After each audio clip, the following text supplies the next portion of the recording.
Assalamualaikum warahmatullahi wabarakatuh. Ketemu dengan saya lagi, yakni Ahmad Ranul Ulum.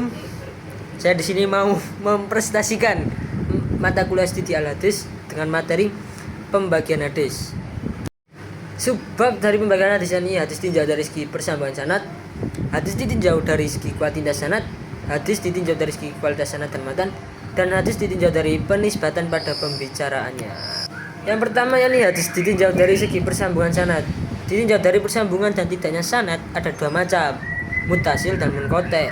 Hadis muttasil, hadis yang terbukti memiliki matan rantai perawi bersambung dari mukharij hadis sampai sahib al-matan Rasulullah SAW, tidak ada yang gugur. Disebut juga sebagai hadis mausul, ialah hadis yang sanadnya bersambung-sambung, baik bersambungnya itu sampai kepada Nabi Muhammad SAW maupun hanya sampai kepada sahabat. Hadis muttasil itu ada yang muttasil marfu dan yang muttasil mauquf. Dan selanjutnya ini hadis ditinjau dari segi persambungan sanad. Hadis munqati', hadis yang matan rantai perawi dari mukharij hadis sampai Rasulullah SAW terbukti ada yang gugur, yang sanadnya terputus di bagian mana saja, baik pada sanad terakhir atau periwayatan pertama. Jadi hadis yang gugur seorang perawinya sebelum sahabat. Pembagian hadis munqati', yakni yang pertama ini hadis mu'allaq yang gugur seorang atau lebih pada awal sanad. Dan dua, yakni hadis mursal yang gugur sebelum Nabi.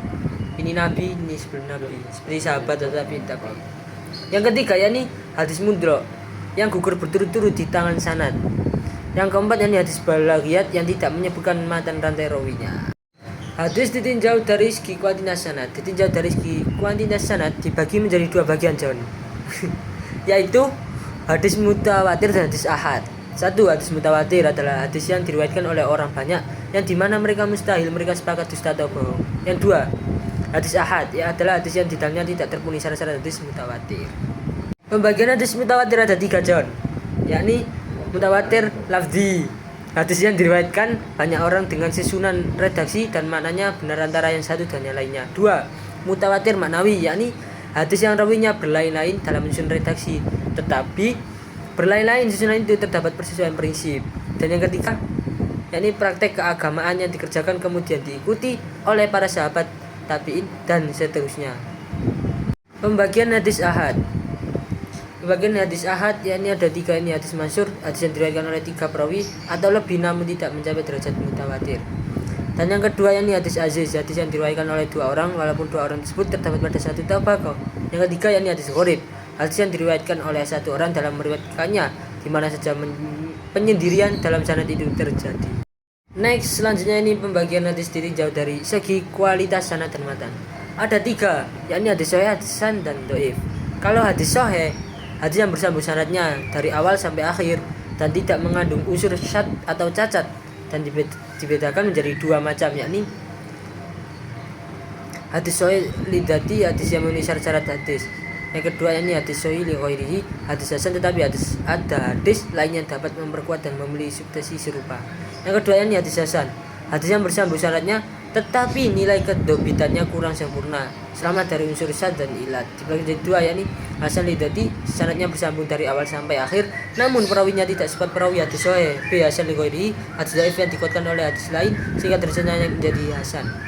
Yang ketiga ini hadis dhaif, hadis yang tidak memenuhi syarat-syarat hadis sahih dan hadis hasan. Penyebabnya karena adanya kelemahan pada sanad dan matan sehingga dianggap lemah dan tidak dapat dijadikan dalil utama dalam masalah akidah dan hukum syariat, namun masih bisa diamalkan untuk keutamaan amal atau motivasi dengan syarat tertentu. Pembagian hadis ditinjau dari segi penisbatan pada pembicaranya.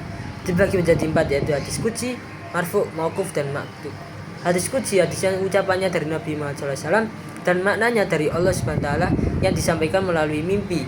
Kalau hadis marfu', hadis yang disandarkan kepada Nabi Muhammad SAW baik berupa perkataan, perbuatan maupun ketetapan. Kalau hadis mauquf, hadis yang disandarkan pada sahabat baik berupa perkataan, perbuatannya maupun ketetapan.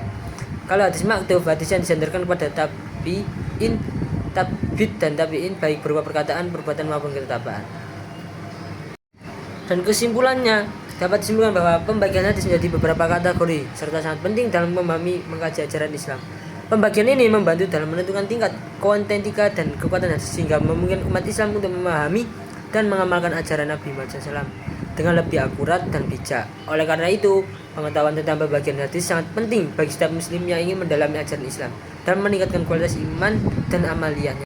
Cukup sekian, semoga apa yang saya terangkan tadi dapat ilmiah bermanfaat dan barokah.